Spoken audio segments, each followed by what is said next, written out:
Question 1. Simplify 2ab times 6c.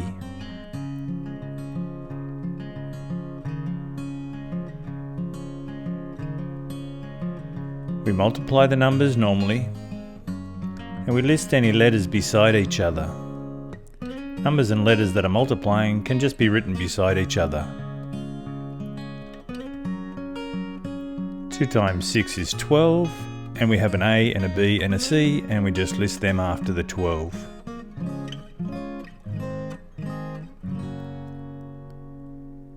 Question 2. Simplify 2A times 3B times 4A.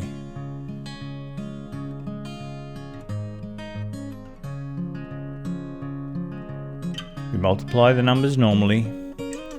We list the letters beside each other, and numbers and letters that are multiplying can just be written beside each other. We do have to remember though, if we ever multiply something by another letter of the same type, as in A times A, we make A squared, and this actually happens here in this question. So, when we go 2 times 3 is 6, times 4 is 24, then we've got an A times an A, which makes an A squared, and then we just list the B after that.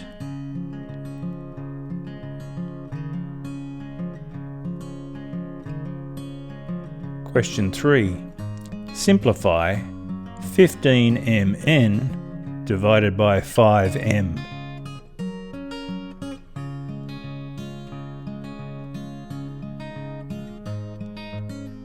We can write any divisions in fraction form. It helps our brain to do that. And we can divide the numbers normally. We can cancel down letters where possible. Now, we cancel down by finding a number and or a letter to divide into the top and the bottom of the fraction. So let's write it as a fraction first. So we have 15mn, and the thing that's dividing, the term that's dividing, goes underneath. And then we can look to divide the numbers normally. We have 5 going into the bottom once, and into the 15 3 times. Then we look to see if there are any letters that can divide into the top and the bottom, and I think you can see that M can be in the top and the bottom, so M goes into the bottom once and in the top once. It's good to write those little numbers in, because then we can carefully complete the question. On the top then, we're left with 3 times 1, which is 3, times n, so we have a 3n on the top, and on the bottom we have a 1 times 1, which in fractions, as you know, doesn't have to be written in. If the bottom of a fraction, the denominator is 1, we don't need to write that in. So in the end, we just have a 3n as our final answer.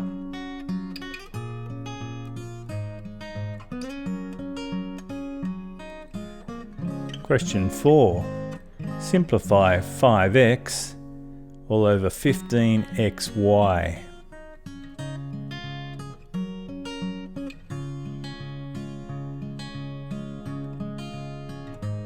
We divide our numbers normally. We cancel down letters where possible. So we see what can go into the top and the bottom here, and we'll divide them in.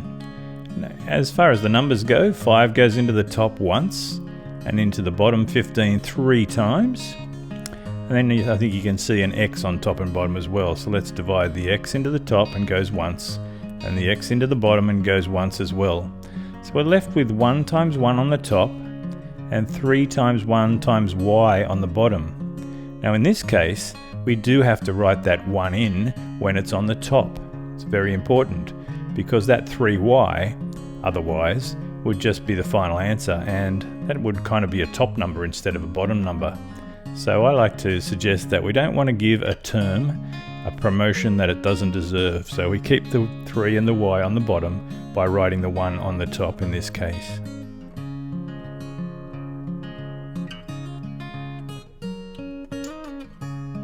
Question 5. Find the value of 5x plus y if x equals 3 and y equals 4.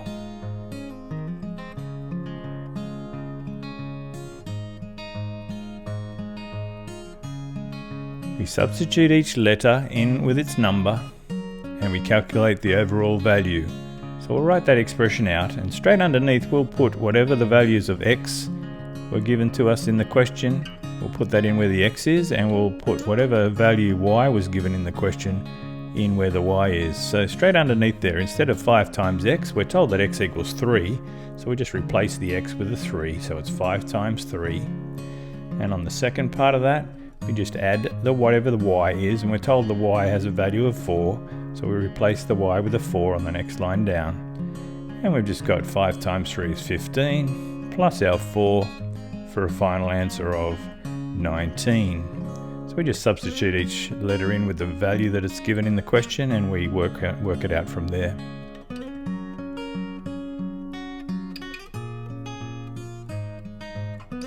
Question 6.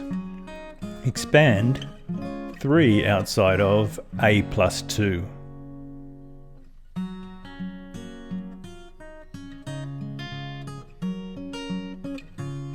When we expand an expression, we multiply the front term by each term inside the brackets. Get a separate answer for each. So 3 times a is 3a, and we write that down. Then 3 times 2 is 6. Now we must keep them separate because they're not like terms. If they were like terms, we could add them together, but they don't have the same letter and power as each other, so we just keep them separate. It's almost like there's 2 parts to that answer every time when we expand.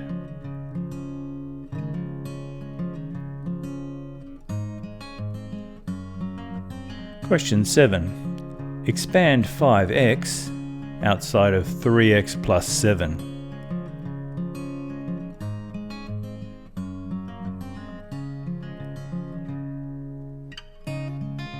To expand an expression, we multiply the front term by each of the terms inside the brackets. So when we multiply, the other thing we have to remember there is when we have x times x, we make x squared, or anything times itself becomes a square, which we'll watch out for that. And when this front number multiplies by the first term in the brackets, this actually comes up. We have 5 times 3 makes 15. And an x times x needs to turn it into an x squared. So we get 15x squared carefully for that first one. Secondly, the 5x will then go and multiply by the 7. Gives us 35x there. So once again, we can't add those together because they're not like terms. For like terms, we need the same letter and power. And you can see that one's got a squared and one hasn't there. So we'll keep them separate. Two separate answers there as part of an expansion.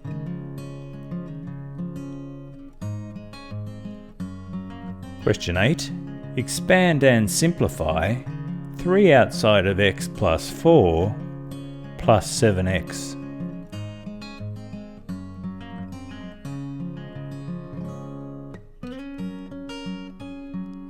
To expand an expression, we multiply the front term by each of the terms inside the brackets. Now that'll give us, for the first part of the expansion, 3 lots of x for the first bit, so that's 3x. Then 3 lots of 4 makes 12. Then we add the 7x. Now the 3 wasn't acting on the 7x, so it gets just listed at the end after the expanded bit. Then we'll look to add and subtract any like terms, and you can see we have a 3x term and a 7x term that can talk to each other and can join. So they can merge together. 3x plus 7x is 10x, and then we list the 12 separately. So we just keep to like terms, but we can add if we like, and that's called simplifying, sort of collecting like terms there, making things simpler. So we expand it first, and then we look to collect like terms.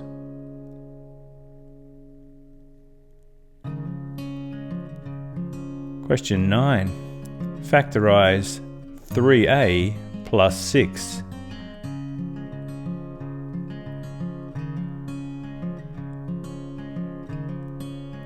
When we factorise, we try and find the largest term that's common to both of the terms we have.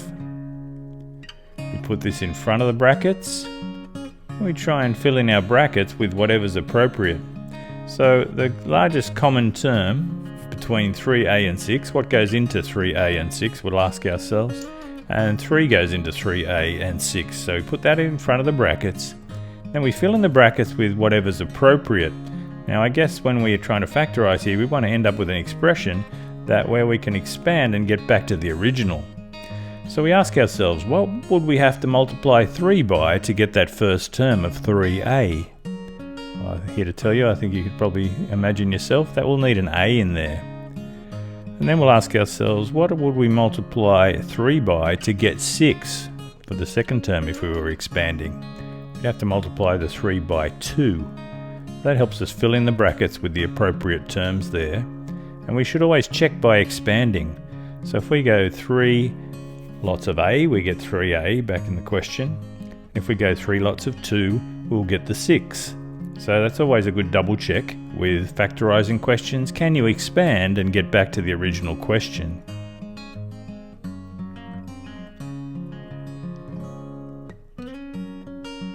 Question 10. Factorise 3p squared plus 12p.